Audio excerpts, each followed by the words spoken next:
Well, welcome back to another video, and today we are at a town called Amesbury, and I'm visiting this town because there's a lot of history to it,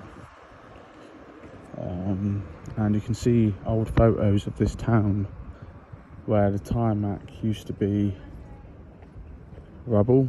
You can see horses that used to go down here before cars existed. And also there's Tudor timber beams underneath the ground, which go from three sites, one being a pub round the corner, and they're basically underground passages that have been filled in now, which is quite interesting. So yeah, this is basically the high street itself. I mean, it's not really that big of a town,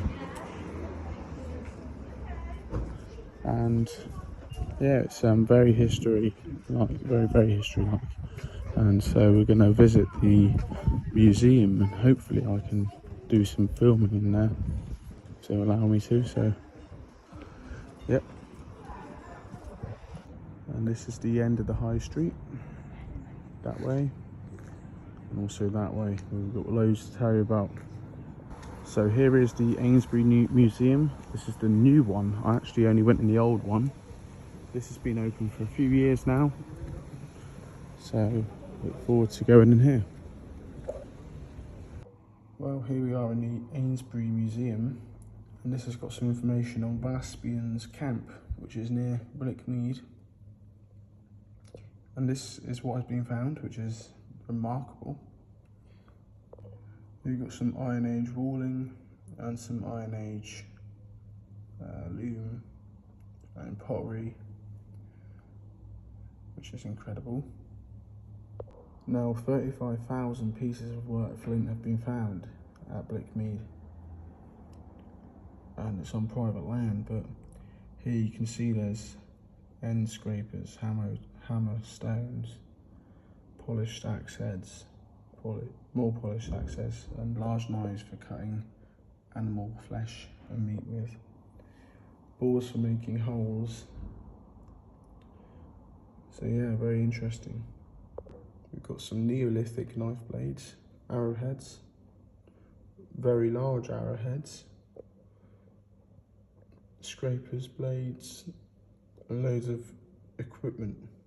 And it's quite incredible to think now we've got all the modern stuff that people are doing this, spending their days building tools out of flint, and they stay sharp to this day as well, which is incredible.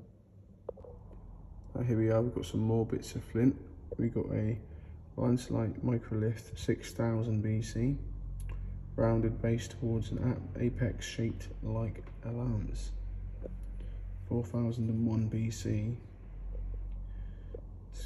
scaling point in the 5th millennium. We've got some axes there, and also you've got some white flint just here, which is pretty incredible. I mean, this is just for people to observe, but it's pretty awesome, to be honest, to be able to like know that someone was doing things with this, which is incredible. Now here is Blickmead. This is older than Stonehenge itself by around 3,000 years older, or 4,000. It goes around to about 8,000 BC, making Amesbury the oldest settlement of humans in the UK when humans recolonised Britain, because there was Neanderthals and things that have been found or whatever, or a subset of Homo sapiens or something that's found. It was like 400,000 BC, somewhere in Sussex. But then there was a long time where Britain was not actually conquered by anybody, and then it was re-inhabited in around 10,000 BC. So it makes Amesbury the oldest known area of land with settlers, and it's pretty amazing, to be honest. Now, one reason why they think that the people chose to stay at this land was because there was a spring, and there is a spring there that stays at 5 degrees all year round. And the bacteria Hildenbrandia rivularis is found, and this is what this pink is upon oxidization. It's a rare algae, very rare algae. It composes of 17 different algae to make this one colour. And you can find this algae, you can see a map on it. I think it's found in like Poland. But it's not found very widely in Europe. Now here is amazing Aurochs tooth that's dated to be 6,250 BC. And they know this site was special, nothing like it had been found in the Stonehenge landscape until we got the date. We did not know how special it was. And this Aurochs tooth is older than Stonehenge by more than 3,000 years. And we have older dates now, going back to 7,580 BC. But this was the first and will always be special. And people were having feasts. I mean, Aurochs could feed about 300 people. And here is a skeleton of an Aurochs itself. And here's what the Aurochs would have looked like. Pretty incredible cow. Became extinct in around in around the 16th century, I believe. It's from German origins, I believe. It's pretty incredible.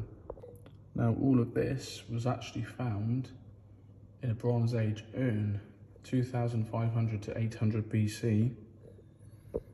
And this is just an incredible find. You've got amber beads.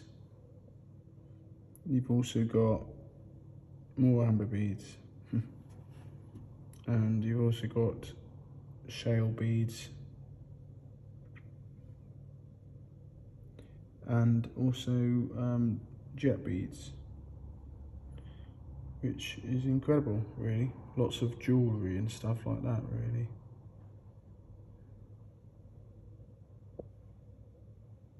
Amber and stone beads, fragments, incredible. And this is antlers and worked flint that have been found at Solstice Park Barrows. Now here's some medieval textiles that have been found, which is also very incredible as well. Now interestingly, there's some fossilised wood, which is quite rare to find, molten glass, Roman greyware pottery, Roman remains, coprolite, which is apparently we can find out what they ate, lots of flint,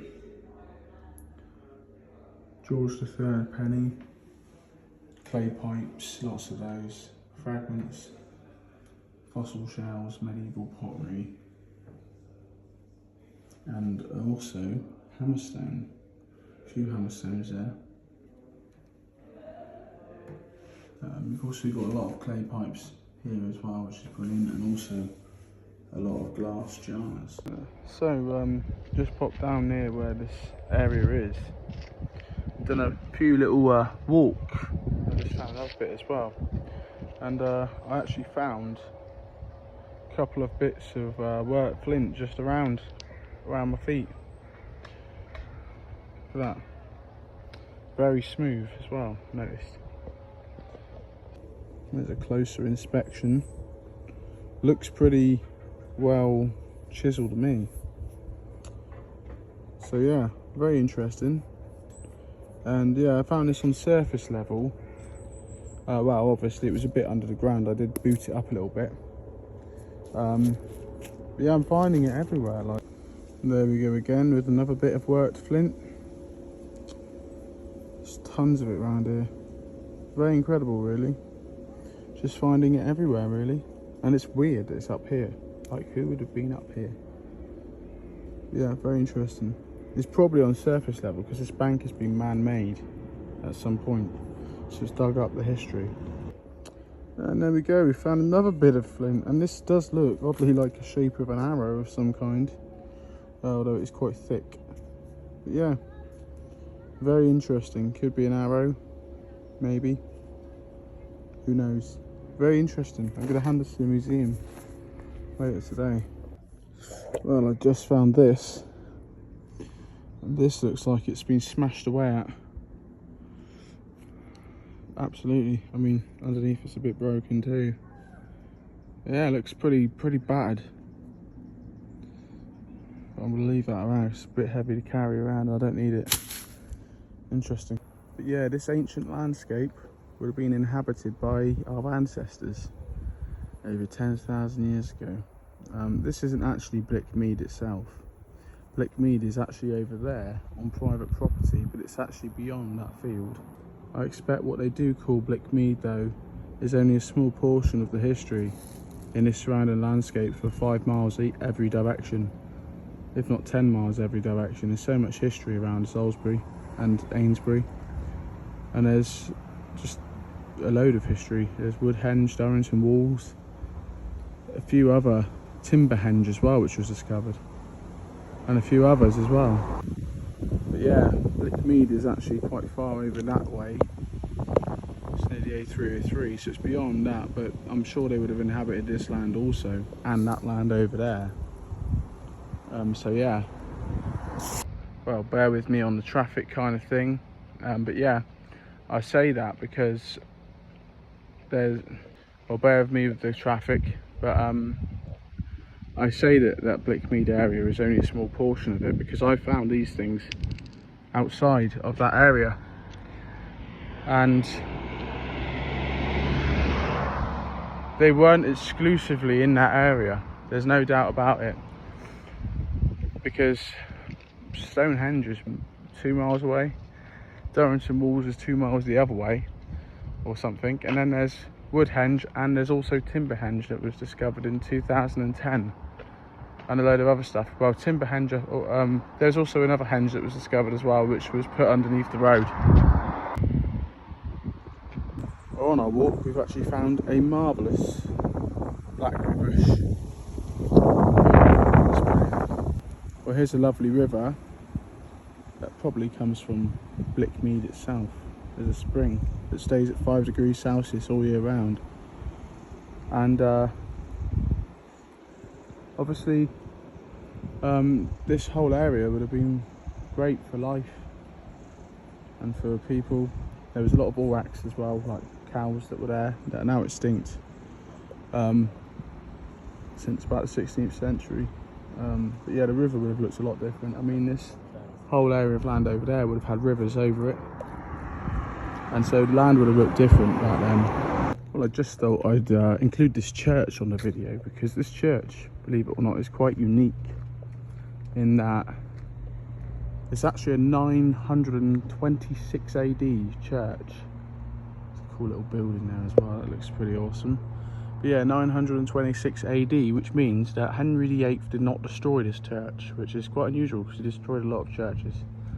So yeah, this is actually one of the remaining ones before King Henry VIII destroyed a lot of them. He, for some reason, kept this one here, so that is an incredible fact. So yeah, we're going to go inside this small church. So yeah, let's do this. Well, so here we are inside the church, and it's very quiet in here. Looks like I'm the only one in here. It's a bit weird, really.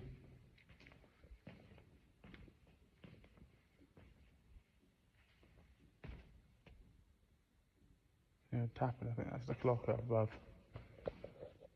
Yep, so it's a very old church, and yeah, pretty cool to be in one of the old ones.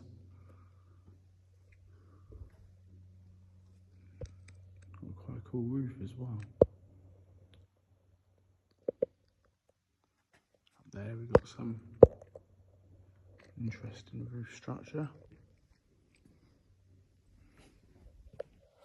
Relatively small though, but pretty cool. Quite surprised that no one's in there, to be honest, monitoring this.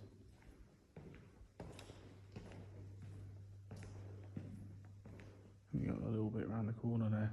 But yeah, relatively small, don't need too much kind of backstory to it, but yeah. The original abbey, the original abbey, like all religious houses, had a large striking clock to regulate the time and service, and it had an hour in hand. Well, actually one of those actually is in the Salisbury Cathedral, and it's working, and it's the oldest clock in the world, the oldest working clock in the world. So obviously that one's not working, but it looks very similar to that one. That's a bit weird actually, if you ask me.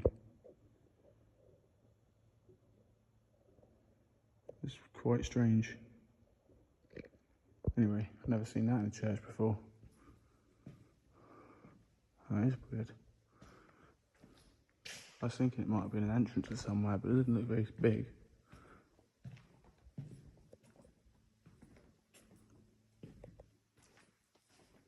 Well, that's it really. Well, I just found this old baptistry, and interestingly enough, I believe it's a lead Puritan, or lead Puritan, which is very rare. I think so anyway, because it's similar to the lead bar, one of 3 lead bars in the UK, in Salisbury.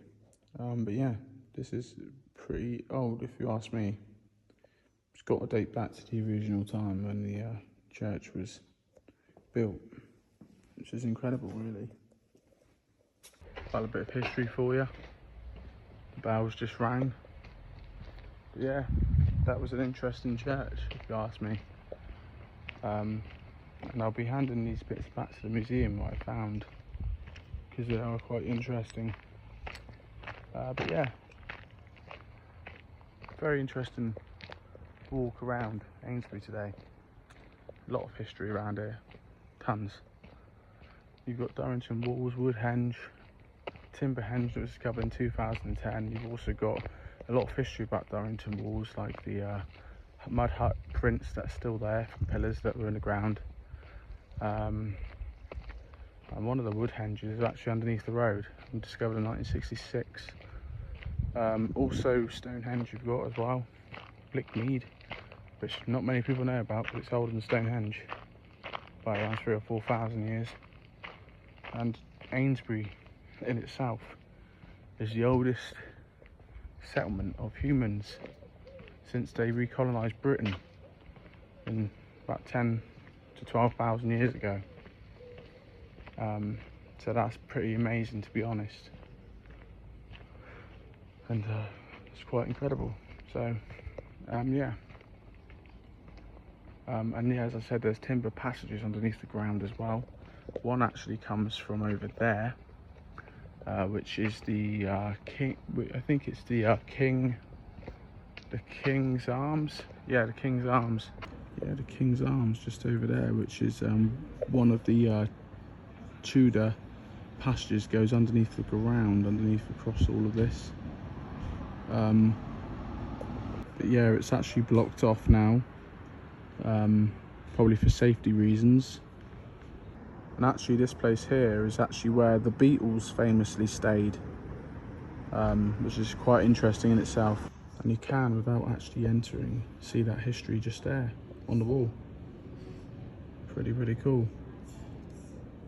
Well, I think that's enough of the video now. I think we've covered a lot of stuff, but I hope everyone enjoyed this video and come back for more. And I'm handing in my things now I found to the Amesbury Museum.